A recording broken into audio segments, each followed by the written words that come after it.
Welcome. Thank you for watching this teaching video from Oak Tree Community Church in South Bend, Indiana. Please check out our other videos and don't forget to like and subscribe. Our mission is to help people come to know Jesus better and love Him more every day. We believe this will not only help our own spiritual growth, but also help us better influence the community and the world for Christ. For more information about Oak Tree, please visit us at oaktreechurch.com. There you'll find past message series, online giving options, and more information about our discipleship process that we call The Path. Now enjoy this message. We'd love to hear from you in the comments or the website contact form. Thank you. We are working through, in this series, short series over the next few weeks still, we're working through an overview of the Bible, exploring the big picture of the Bible from Genesis to Revelation. And so far, we've spent the first 2 weeks sort of camped out in the Old Testament.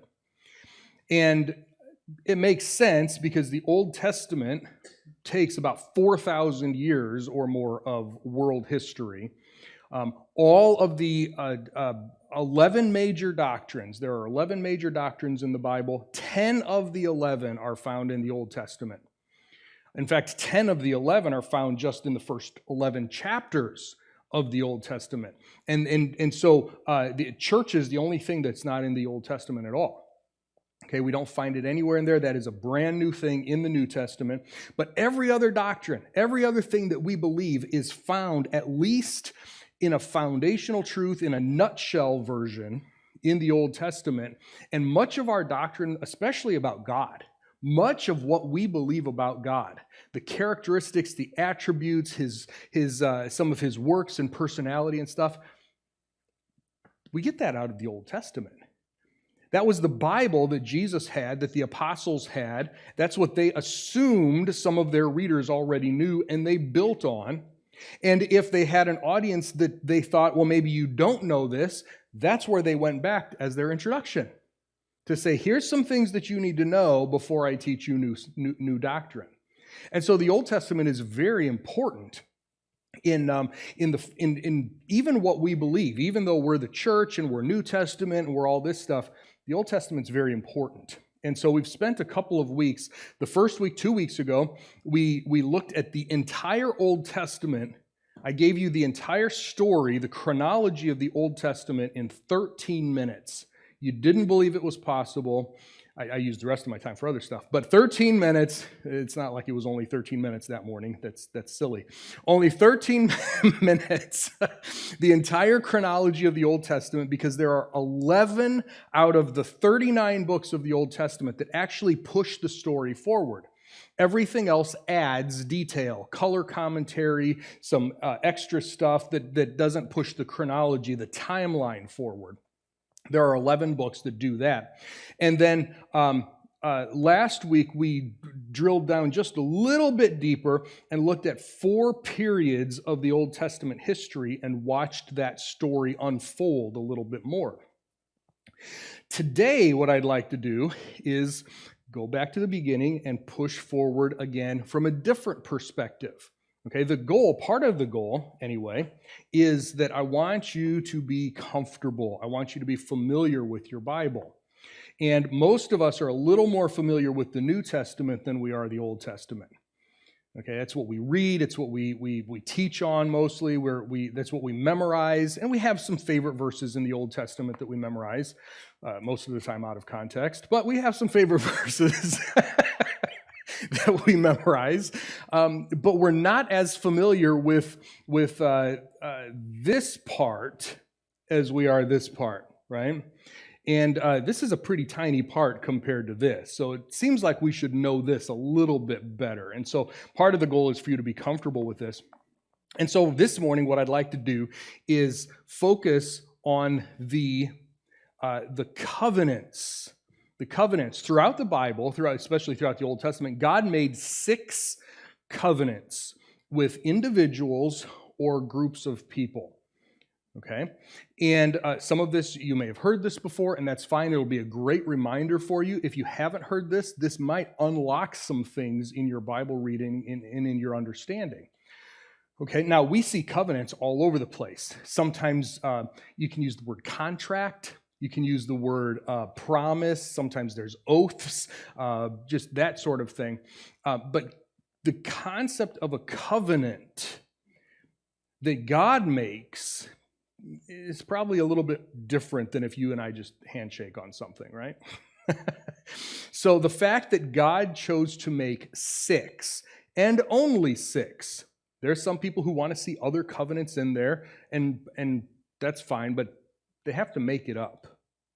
Let's just be honest. They say, there's a covenant right here. I'm like, where?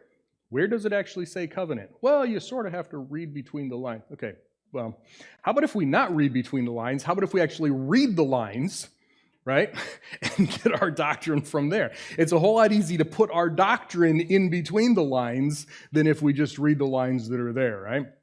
So there are 6 covenants that God makes with individuals or groups of people, and some people think of the Old Testament or the Bible as a puzzle anyway, right? And trying to decode and unlock and all this stuff, put it together.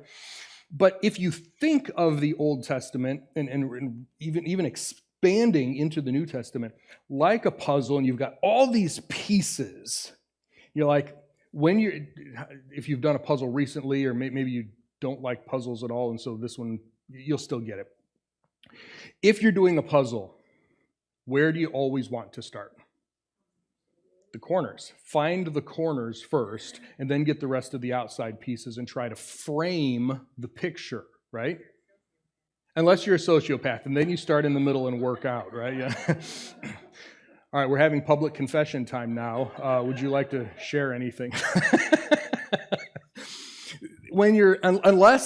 Now I've seen this was actually created, I think, by sociopaths, a round puzzle.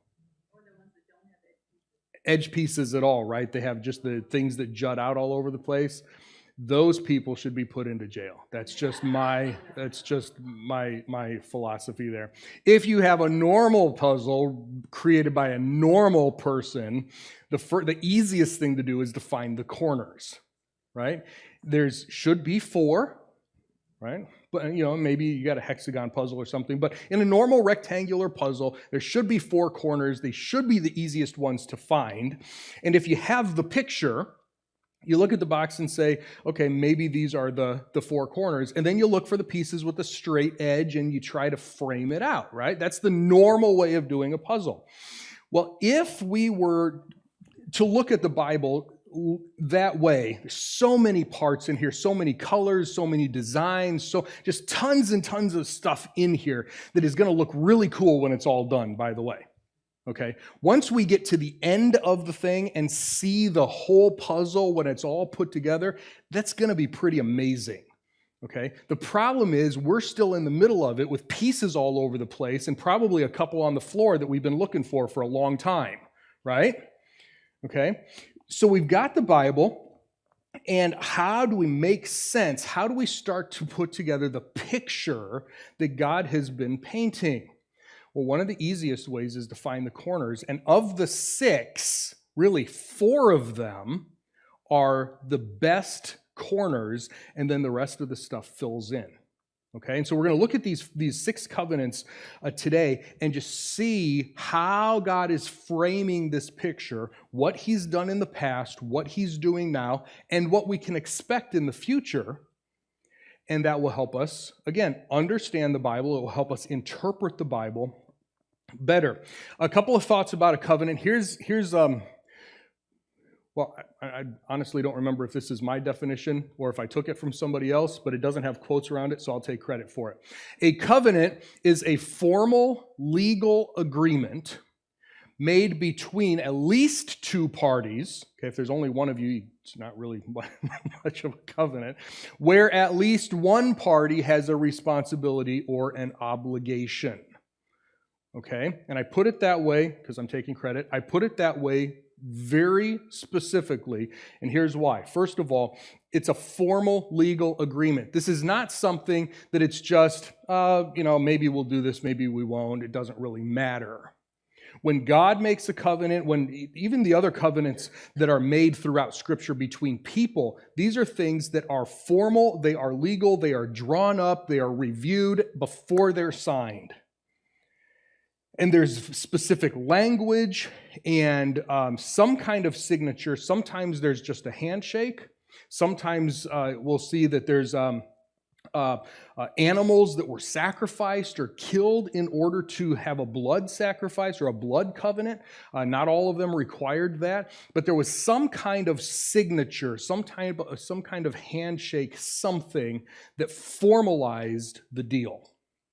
Okay, so these 6 that we're going to look at are formal.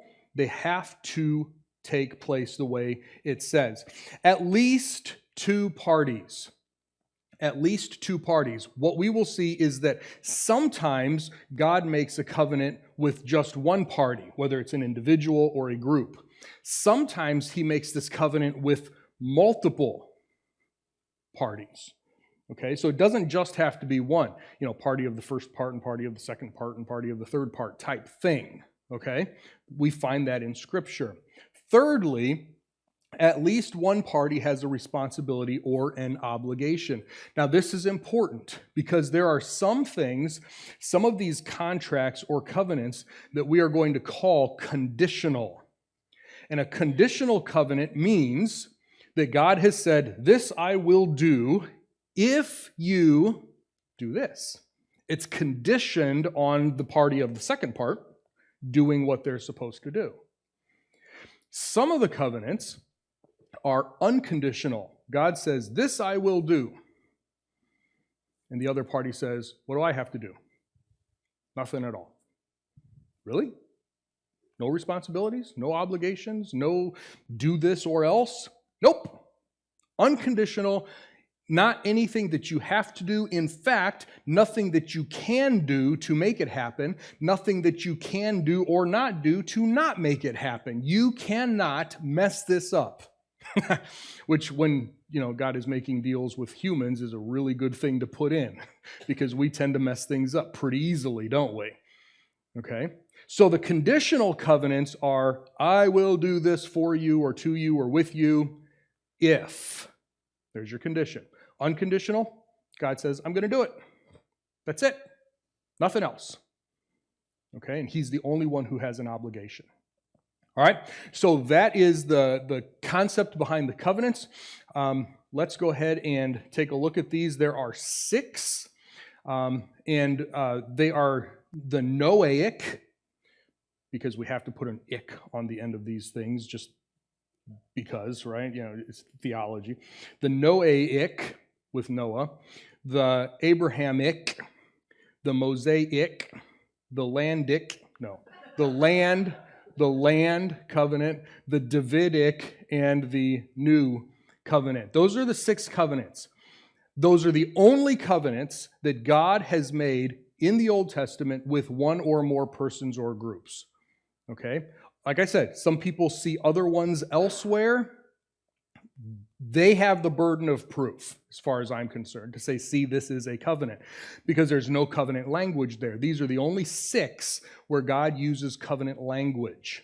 Okay? And what we're going to do is just work through these. By the way, the 4 that I'm talking about, the 4 that work together as a package for our 4 corners to help us frame out the rest of the Bible, are on the left column, the Abrahamic, and then on the right column, all 3, the land, the Davidic, and the new covenant. Those 4 work together. The Mosaic covenant is completely separate. The Noahic covenant is completely separate. These 4 work together. And in fact, in a sense, the land, the Davidic, and the new covenants come out of an expansion of the Abrahamic covenant, the covenant that God made with Abraham. Okay? So, if you can think of those 4, Abrahamic, land, Davidic, and new, as your corners, everything else will fall into place. Very, very nicely, actually. All right? So, that said, let's pop our way through the Old Testament here and see these covenants. The Noahic covenant, the account of the global flood is in Genesis, chapters 6, 7, and 8. Okay, in 6, God says, I'm going to flood the world. Noah, build this box. Sometimes from our children's books, we think it's a fancier boat than it really was. It was a box. Okay, maybe had a little bit of fanciness, but not much. It was supposed to be so long, so wide, so tall. And engineers, interestingly enough, have tried over and over and over. Engineers at some of the most prestigious schools and universities all over the world have tried in real models, in digital models, once we had computer capability, they have tried to do something to sink this thing. If they stick to the exact measurements that God told Noah, it is unsinkable. They have thrown everything that they could throw at it. And it is unsinkable unless somebody actually gets in there and intervenes.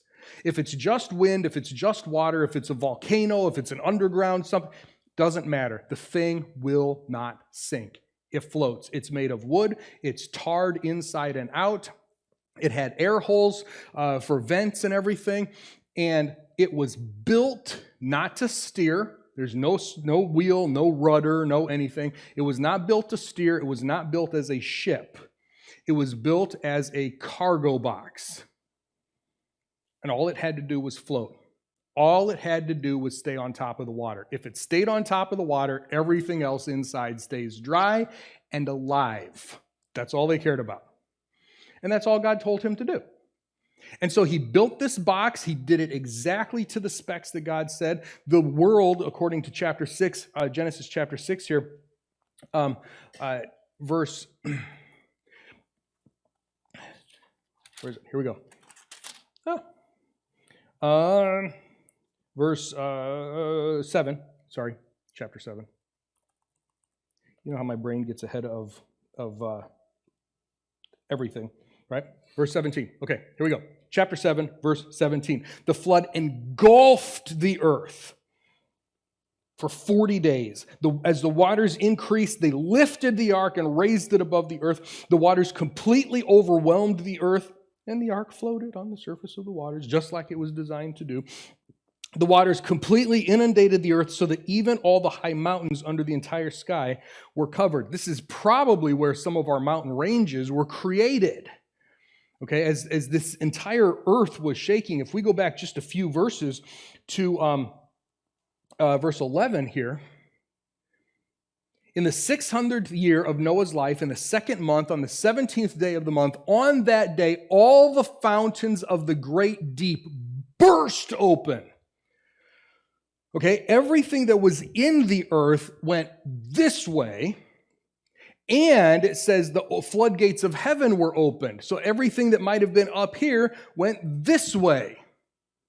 So if you were in the middle and not in the box, this was not one of those things where you're like, oh, it's raining, I should swim to the shore, swim to the highest mountain. It didn't matter because the water was going and smashed. And even if you were able to get to the highest hill or mountain in your area, it wouldn't matter because God made sure there was enough water to cover everything. And in fact, it says in verse 20 down here, not only were all the high mountains under the entire sky covered, but the waters rose more than 20 feet above the mountains. So you couldn't even just stand there, do one of these numbers. 20 feet, everything was covered. If you could have seen the earth from space at that point, it literally was a ball of water. That's all you could see. And the ark, just floating.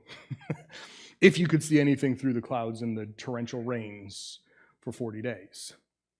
Can you imagine what it was like in the box for those 40 days? As you're being lifted and shaken around and all you can hear, it gets loud in here sometimes when the rain hits, right? Can you imagine in that thing, just this torrential rains, explosions, what feels like explosions coming from the earth beneath and around, and you're shaking around all over the place? You're like, this was the good plan? This is what's going to keep us safe? But it never sank. It never capsized. It couldn't, because God said this is what you have to do. Now, when we get to chapter 9, after all of this is over, God open the door, let them out. We go to chapter 9 in verse 8. God said to Noah and his sons, "Look, I now confirm my covenant with you and your descendants after you." And because there was only 8 people in the box in the ark, it was Noah, Mrs. Noah, my 3 sons and their wives. That's it. That's all we get. 8 people in the box. Right? So their descendants after them would be the entire human race. Not just one generation, but God said, and your descendants after you, which includes you and me. So God has made this covenant with even us. We have a standing covenant with God, dating all the way back to Genesis chapter 9. And with every living creature that is with you, including the birds and the domestic animals, and every living creature of the earth with you, all those that came out of the ark with you, every living creature of the earth. Now, he didn't say descendants there, but it's with us too, so I'm just going to go with everything. I confirm my covenant with you. Here's the covenant. So what we're looking for is how many parties are there and who has obligations, right? We have God, we have all humanity, and we have living creatures, creation, animals, right? All right. Never again, here are the stipulations. Here's the detail of the covenant. Never again will all living things be wiped out by the waters of a flood. Never again will a flood destroy the earth. All right? We have our parties. God has made it with humanity and with animals. Okay? What are the stipulations of the covenant? Just reading the words on the page. What are the details? Never be a flood again. We'll never destroy the entire earth with a flood. We have lots of local floods. We have little floods, sometimes big floods, right? But never the entire earth. Never again. Okay? What does Noah have to do? Nothing at all. What do we have to do? Nothing at all. Could we stop this even if we tried? If God decided he wanted to do it again, there's nothing that we could do anyway. Right? They couldn't do it, fix it the first time. There's nothing we could do the second time. This is an unconditional covenant. God says, this is what I will do. So what did God do to confirm or to sign the covenant? Verse 12. And this is the guarantee. This is my signature. Okay? On the dotted line. Here's the guarantee of the covenant that I'm making with you and every living creature with you, a covenant for all subsequent generations. I will place my rainbow in the clouds, and it will become a guarantee of the covenant between me and the earth. That's my signature. God says, there's the paperwork signed in a rainbow. Okay? Whenever I bring clouds over the earth, and the rainbow appears in the clouds, I will remember my covenant. Now we have to pause for just a second. Sometimes people look at this and say, oh, it's a good thing there's rainbows in case God forgets. Okay, it's not that God's going to forget. Okay, the concept, this concept of remembrance throughout the Old Testament, really, whether it's God or people, is to act upon something you already know. So God told Israel, for instance, remember the Sabbath to keep it holy. It's not like every Saturday they're like, whoa, it's Saturday again. Wow, right? I forgot. Who forgets the weekend, really, honestly? I mean, that's the one thing we're looking forward to, usually, right? It's not that they were forgetting. Remember the Sabbath was observe these things that I told you about the Sabbath, okay? And so when God says, when I see it, then I will remember, it's not like God says, oh yeah, I was going to flood you this week, and now I can't. I will remember, I will act on this every time There's the clouds every time there's the rainbow. God, now listen to what God is doing. God is withholding himself, even if he wanted to destroy the earth with a flood, which, look around. How many times do you think that God has said, if it weren't for that stupid rainbow, right? How many times, probably not exactly like that, but how many times, if you were God, wouldn't you want to just wipe out and start over again, right? Look around. God has said, there's my signature, and every time I see my signature, I will obey my own signature. I will follow through with my promise. Even if I wanted to wipe you out, I won't, because I've signed my name in the rainbow. Never again will the water become a flood and destroy all living things.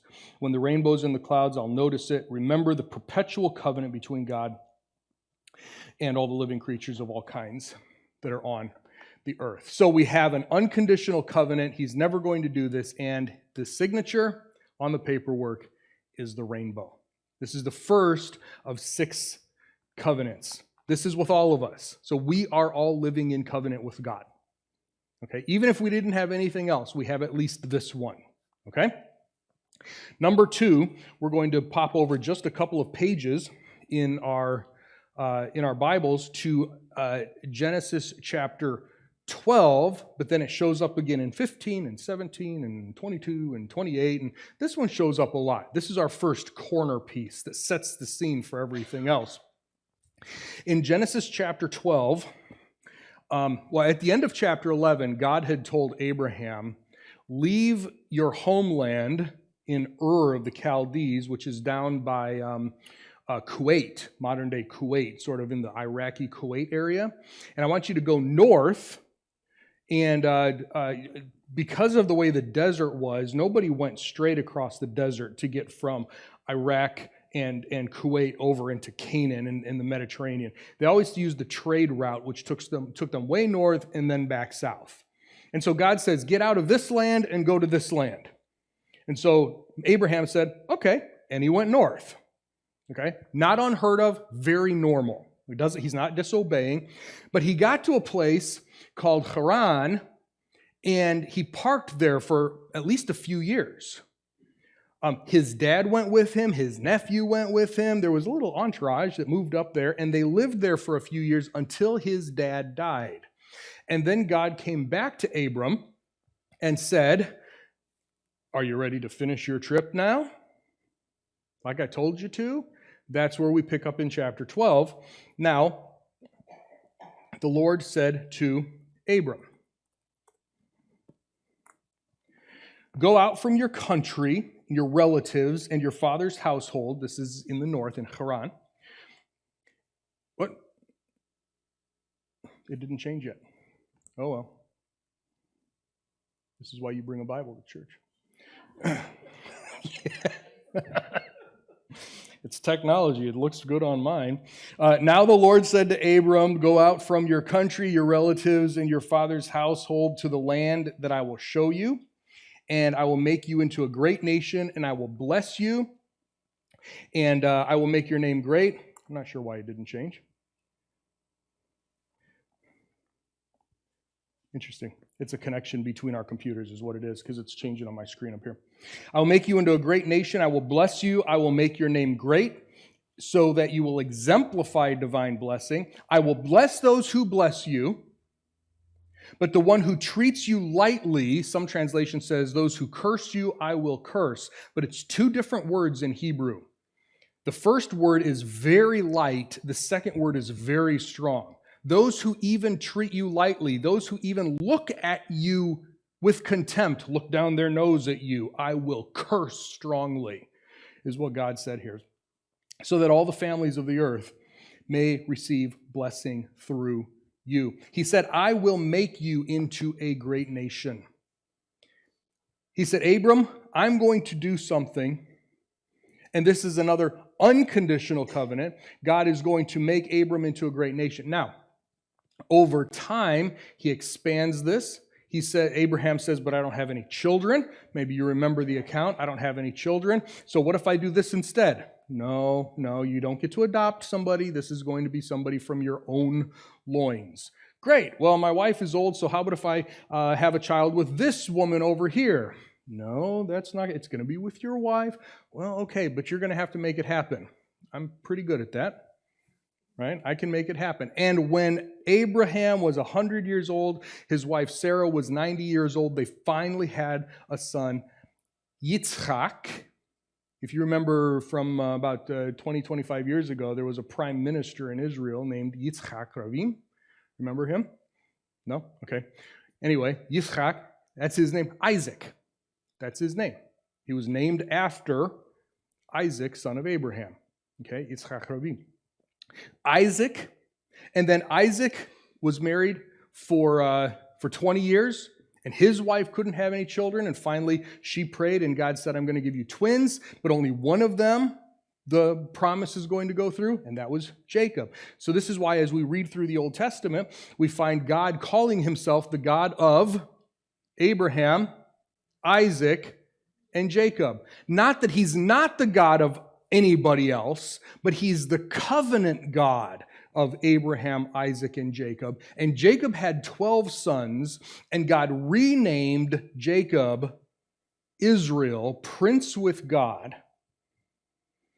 And his sons became the, literally, children of Israel. That's where it comes from. Okay? The other one. Jacob. There we go. Jacob was renamed Israel, and his sons and his daughter actually had a daughter as well. But the 12 tribes came from his sons. And so the descendants were all called the children of Israel because his name was Israel. God renamed him.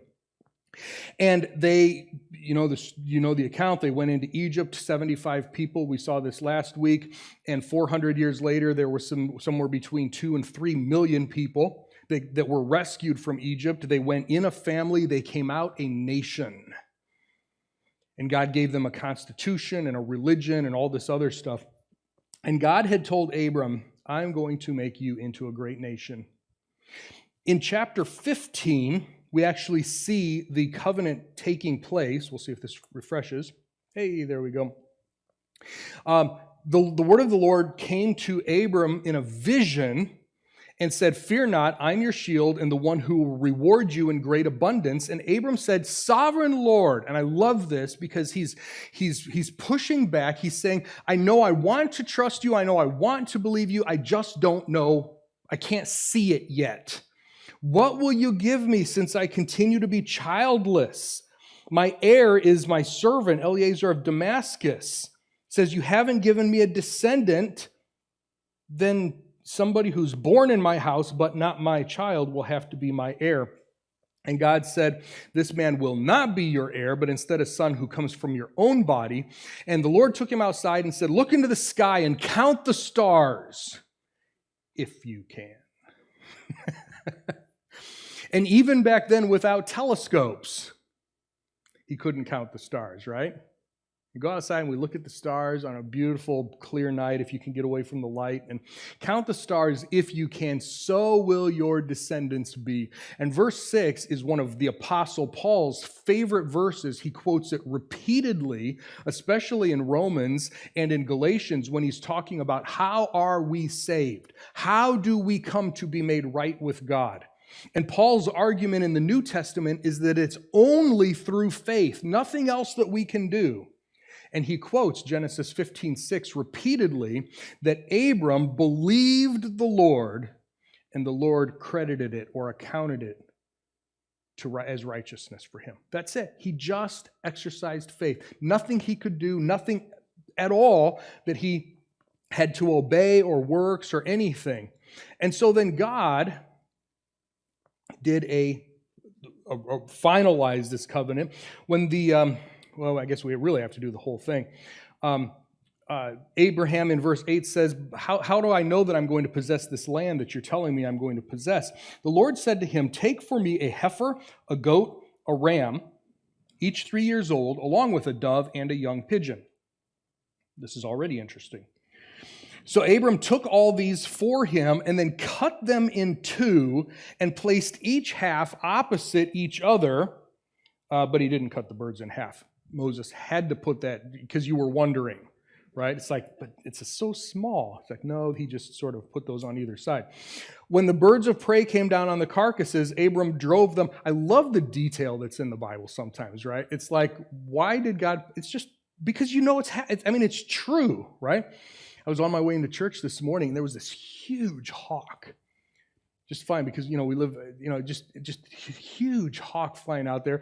And I'm like, what are you watching? And there was a crow or a blackbird in the middle of the road eating a piece of roadkill, right? And I'm like, I know what you've got your eye on, right? It's exactly what's going on here. Abram killed these animals, cut them in half, made this little path. And when the sun went down, Abram fell sound asleep, and a great terror overwhelmed him. And the Lord said to Abraham, "Know for certain that your descendants will be strangers in a foreign country. They'll be enslaved and oppressed 400 years, but I will execute judgment on the nation that they will serve. And afterward they will come out with many possessions, but as for you, you'll go to your ancestors in peace and be buried at a good old age. In the fourth generation, your descendants will return here, for the sin of the Amorites has not yet reached its limit." This is one of the reasons why God had Israel slaughter only certain of the groups in Canaan when they came back. Because God gave the Amorites, and he gave some of these tribes or these clans 4 centuries to get right with him. And they didn't do it. They got worse. And so when Joshua and Israel finally came into the land, God said, these people are under my special curse. They have to be killed. Everybody else, you can let them go, but these people have to be killed. He told Abram that centuries earlier.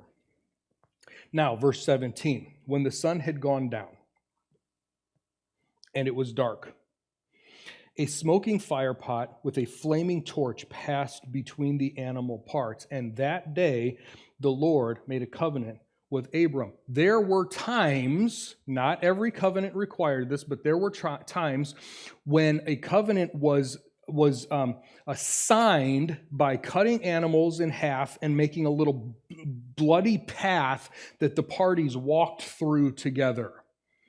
Okay, and depending on who you listen to, some people have different ideas of why they did this and why they didn't do this. But one of the thoughts is that it was a symbol that if you breached your side of the covenant, may it be done to you like it's done to these animals, sort of the concept. Okay, so it's like this is more than a handshake, just saying. I mean, this is a big deal, right? And so God had Abraham cut these animals. In fact, sometimes, it's really interesting, in Hebrew, sometimes the Hebrew word is not they made a covenant, but literally, and some English translations really bring this out, they cut a covenant because of this illustration. So if your Bible ever says, and they cut a covenant, this is why. This is what they're talking about, okay? So there's this path. I'm sure there's blood all over it. There's this path, and the parties were supposed to walk through the path together. Notice, Abram is sound asleep. He's seeing this probably in a vision or something, but the sun had gone down. It was dark. It was only the smoking firepot with the flaming torch, God's way of presenting himself, the invisible God presenting himself in a way Abram could see, passed between the animal parts. God did not only did Abraham not go through it, God did not let him go through it. He parked him off to the side, possibly put him in a trance, or at least while he was in this deep sleep, and then made him watch as only God walked through. This is an unconditional covenant. Abraham has nothing that he can do, no obligations, no responsibilities. He can't make it faster. He can't make it slower. He cannot breach anything because he has no obligations anyway. This is an unconditional covenant. God said, "This I will do," and that's the end of it. I will make you into a great nation. These things will happen. And he made a covenant with Abram. To your descendants I give this land. From the river of Egypt, it's probably not the Nile River. There's another river that is like actually on the border of Egypt. Probably not the Nile, but whatever. To the great river, the Euphrates River, which is over in Iraq. It's not just the little sliver that we usually call the land of Israel. The land of the Kenites and the Kenizzites and the Cadmonites and the Hittites and the Perizzites and the Rephaites and the Amorites, the Canaanites, the Girgashites and the Jebusites. And when I was in Sunday school growing up and my dad was teaching, he always followed one of these lists with the electric lights. Always, always, always the electric lights. I don't even know if he remembers that. It's the only thing I remember from Sunday school. So, just saying. When my dad was always the electric lights. And I know I've told some of you that before. That's fine. But you remember. So God made this covenant. In Genesis 12, there was no kind of signature at all. So maybe we just call this a handshake. God says, this I'm going to do. In Genesis chapter 15, we see this vision. We see this cutting of the animals. Now, the third, we come to the book of Exodus, and we go to Exodus chapter 19, and it's really not just one verse or whatever. It's really several chapters. In Exodus 19, God has brought the people of Israel out of Egypt. They are at Mount Sinai. The third month after they went out from the land of Egypt, on the very day they came to the desert of Sinai, and they journeyed from Rephidim, and they came to the desert, and they camped in the desert. Israel camped there in front of the mountain. And this is where God was going to finally form them into a nation. He was going to give them their civil law. He was going to give them their religion. This is where Moses went up on the mountain, got the 10 Commandments, the whole thing. And they were at Mount Sinai for about a year. They stayed there. This is where they rebelled and built the calf out of gold and began to worship that instead of God. Even though there was thunder and lightning and fire and everything up on the mountain, Moses was taking too long. And they were impatient. And so we see the golden calf. We see all sorts of things happening here.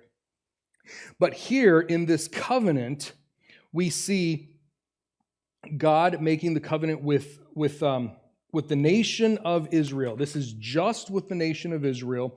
Let's go to verse 16 just because it's funny.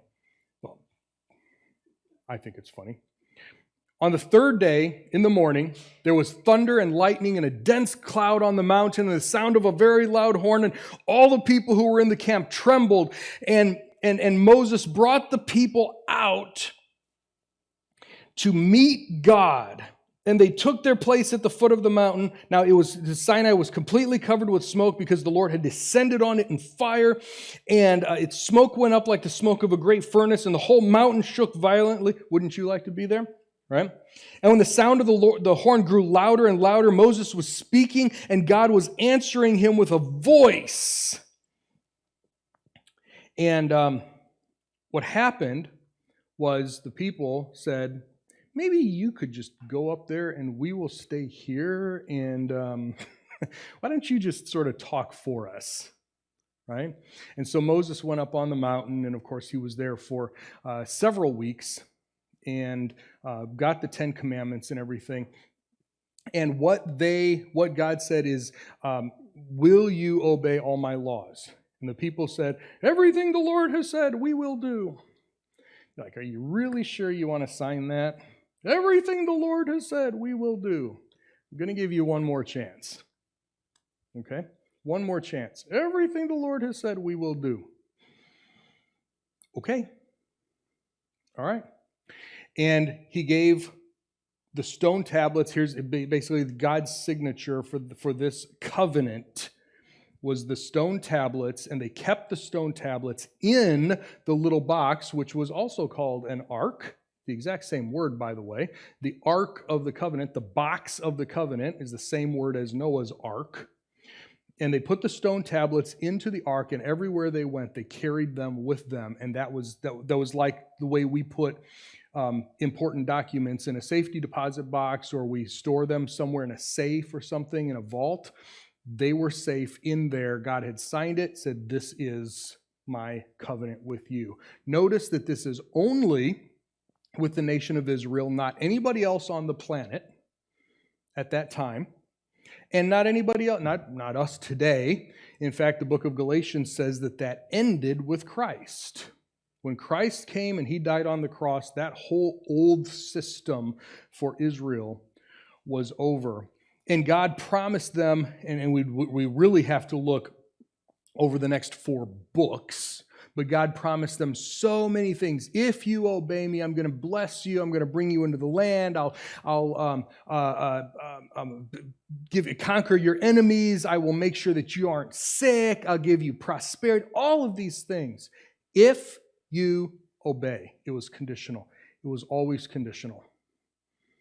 And what happened, the reason that we see the story of the Old Testament unfolding the way it does is because all the Lord has said, we didn't do. And there's one judgment, one punishment, one downward spiral after another for centuries. 1,500 years until Jesus came. And finally, that covenant was ended. Number 4, we see the 3 that sort of come out of the Abrahamic covenant. What are these things that God has promised that come out of the Abrahamic covenant? These are happening at the same time. And we go to Deuteronomy chapter 30, and we call this the land covenant. Now, if you're looking at maybe some older study Bibles or older commentaries or something, this used to be called the Palestinian covenant. Okay, because for almost 2,000 years, for about 1,800 years or so, the land of Israel was called the land of Palestine. Okay, wasn't supposed to be. There's a whole story behind that, and I've told you some of it. But all of the older works used to call this the Palestinian covenant. Well, there's a good reason for us not to use that terminology today. Right? There's some geopolitical stuff where Palestine is not, when Palestine never was Israel, really, but Palestine and Israel, those are not things that we should be putting together. Okay, it's the land of Israel. So I just call this the land covenant. A lot of new scholars and a lot of newer stuff that's being written will call it the land covenant. But if you come across one that calls it the Palestinian covenant, that's this. Okay, that's what this is. And what God said in Deuteronomy chapter 30 is that I am going to bring you into this land. When you've experienced all these things, the blessings and the curses that I have set before you, this is the second generation of Israelites out of Egypt. Moses is giving them the law again, okay, before they go into the land. And for the past 2 chapters, in Deuteronomy 28 and 29, God is saying, if you obey me, here's what I will give you. If you disobey me, here's what's coming. Okay, this was not news to them when it actually happened. But in chapter 30, he said, when all of this happens, you'll reflect upon them in all the nations where the Lord your God has banished you. That's a lot of hope right there. God did not believe that they were going to uphold their end of the bargain. Once I banish you, then you'll remember all this stuff. Okay? Then if you and your descendants turn to the Lord your God and obey him with your whole mind and being, just as I'm commanding you today, the Lord will reverse your captivity and have pity on you, and he will turn and gather you from all the peoples from among whom he has scattered you, which they did, and he brought them back. But even in the returns from the exile, Ezra and Nehemiah, that sort of period, they've been occupied. I said this last week. They've been occupied. They've been under other governments since then. Israel, we say it's a sovereign nation right now, but they're still being occupied. Okay, they're still being occupied by, well, Palestinians and other Arabs, even today. They do not have even the land that they used to have. Okay, in 1948, they didn't get all of their land back, and they've been giving back chunks of it ever since then, trying to have some kind of peace, and it's never going to happen until Jesus comes. Then they will have the entire land that he promised them, including the electric lights, out of that list. Okay, all of that stuff from the river of Egypt to the Euphrates River, that much, much larger. God said, I will, even, verse 4, even if your exiles are in the most distant land, from literally it says anywhere under the heavens, anywhere under the heavens, God will bring you back. He'll gather you. He will bring you to the land your ancestors possessed, and you will also possess it. He will do better for you and multiply you more than he did your ancestors. He also will cleanse your heart. And there's a lot of stuff that comes into this that is more than just the land. But here he promises them that he will bring them back, which he did do. But this is sort of like the first half of the final fulfillment where God told Abraham, I'm going to give you all of this land. They've been returned from their exile, but they've never received all of the land. So this sort of comes out of the Abrahamic covenant. And so I say this is sort of a handshake. There's no cutting of animals. There's nothing here. But it comes out of Genesis 15 when he did do the signature there. Okay? Number 5 is the Davidic covenant. And in 2 Samuel chapter 7, God does another unconditional covenant. He says, this I am going to do. And he says this to David, hence, the name. Now, God is talking to Nathan the prophet, and he says, so say this to my servant David. This is what the Lord of heaven's armies has said, the Lord of hosts. I took you from the pasture and from your work as a shepherd and made you a leader of my people Israel. I was with you. I defeated your enemies. Now I will make you as famous as the great men of the earth. I will establish a place, there's the land aspect again, for my people Israel, and settle them there. They will live there and not be disturbed anymore. Violent men will not oppress them again. Has that happened yet? Nope. And during the time when I appointed the judge, instead I will give you relief from all your enemies. The Lord has declared to you that he himself will build a dynasty, a dynastic house for you. And when the time comes for you to die, I'll raise up your descendant, one of your own sons. And he will build a house for my name. That would have been Solomon. I will make his dynasty permanent. He will become a father, and he will become my son. When he sins, I will correct him. When we go over to 1 Chronicles, we see the focus more on the Messiah aspect, the son of David. Here we have the Solomon aspect. In 1 Chronicles, we have the Messiah aspect. There will always be someone to rule Israel from David's throne. Always someone to rule Israel from David's throne. Again, that won't be fulfilled until the kingdom. The land will be fulfilled in the kingdom. This will not be fulfilled until Jesus' kingdom.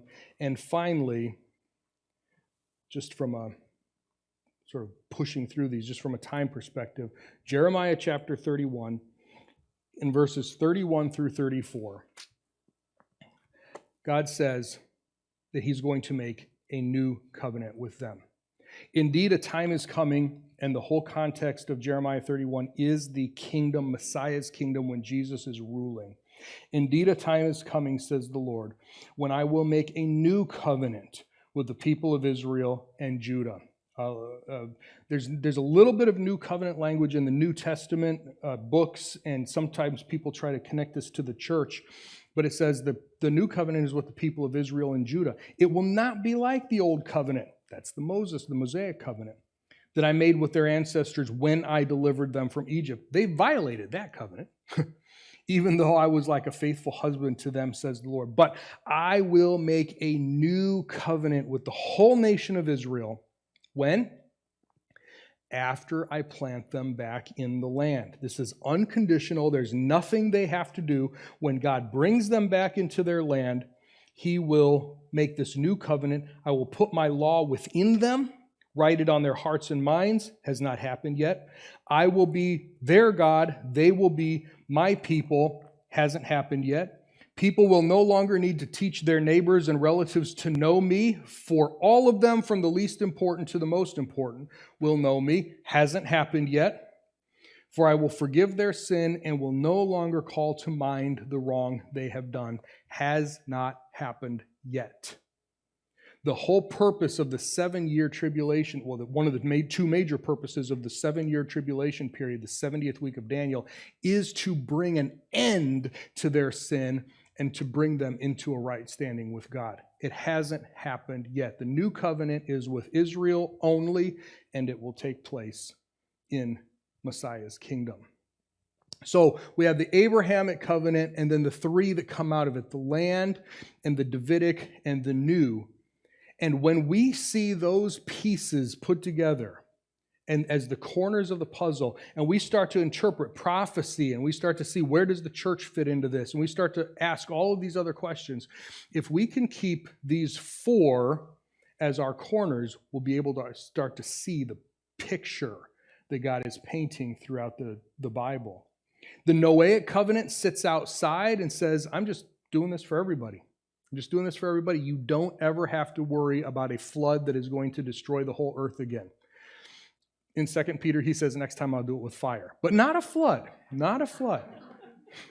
I am going to do it again, but I'll keep my promise. It'll be fire. Mosaic covenant was only with Israel, and only until Jesus came. That's not with anybody anymore. So we have the Noahic covenant that is still working, and we have the Abrahamic covenant plus its three parts, land, David, and new, that we're waiting to see finally fulfilled when Jesus comes in his kingdom. Here's the big application.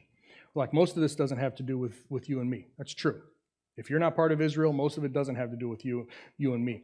But here is what the big application is. God has said, this I will do. And he is either a promise-keeping God, a covenant-keeping God, or he's not. Those are our only two options. And if he will keep his covenants, if he is a trustworthy God on these things, then he is also a trustworthy God on the things that he has promised to us. And the fact of the matter is that with the exception of that whole Noah thing, we are as a church, as Christians, those who know Jesus as Savior, we are in a much, much closer relationship with God than covenant. We don't need to be in a covenant with God because we are actually in the family of God. We are in Christ. We are his body. He is our head. We don't need to be in God. We don't need to look for God. Where did you sign that promise to us? He's like, man, I signed it on the cross. There's so much closer that we have than any of these covenants could ever provide. And so those things that he did promise us, we can count on him to fulfill, to finish. We just have to learn to trust him. And that's part of the path, isn't it? When we, in our perseverance, choosing to trust him in every, whether it's a test, temptation, or trial, doesn't matter. Constantly trust, and it's a choice. And he set up these covenants, and even though they're not with us, most of them, they should remind us of who God is. And we can look at this world with a different perspective than most people look at it. We can look at this war in Europe right now and in Asia with a different perspective because we know what God has already said has to happen. And we don't have to be worried about certain things, okay? Because we can trust God.